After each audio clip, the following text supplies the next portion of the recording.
જેવા check in counters open થયા એટલે તરત જ હું આગળ નીકળી ગયો અને ફર્સ્ટ હોવાથી તરત જ ચેક ઇન લગેજ દેવાઈ ગયો. સીટ્સ VHZની કન્જેસ્ટેડ હોય એટલા માટે ઇમરજન્સી વિન્ડો સીટ બુક કરાવી જેથી લેગ સ્પેસ મળે અને તરત જ બોર્ડિંગ પાસ મળી ગયા.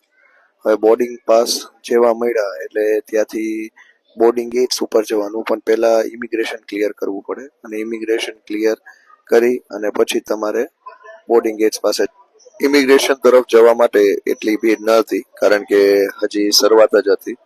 હવે બધી ઇન્ટરનેશનલ ફ્લાઇટ ધીરે ધીરે સ્ટાર્ટ થશે. જેટલી પણ અમદાવાદ એરપોર્ટ ઉપર ઇન્ટરનેશનલ ફ્લાઇટ્સ છે એ બધીનો સમય ઓલમોસ્ટ ઇવનિંગ ટાઈમનો જ છે એટલા માટે એટલી ભીડ નથી.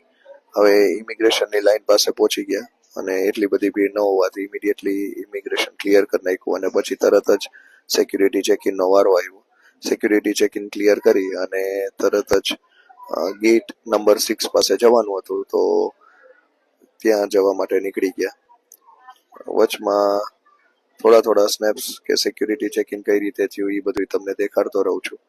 અને ઇમિડિયેટલી એસ્કેલેટર ક્લાઇમ્બ કરી અને ગેટ નંબર 6 રાઈટ તરફ હોવાથી ઇમિડિયેટલી એ બાજુ બધાય ગેટ્સ પાસે ફૂડના ઘણા બધા ઓપ્શન હોય છે એટલે એ કોઈ પ્રશ્ન નથી કે રાતના લેટ નાઇટ ફ્લાઇટ્સ હોવાથી ફૂડ અવેલેબલ હશે કે નહીં હોય. બધા કાઉન્ટર્સ ઓપન જ હોય છે અને ફૂડની વેરાયટી પણ મળી રહે છે.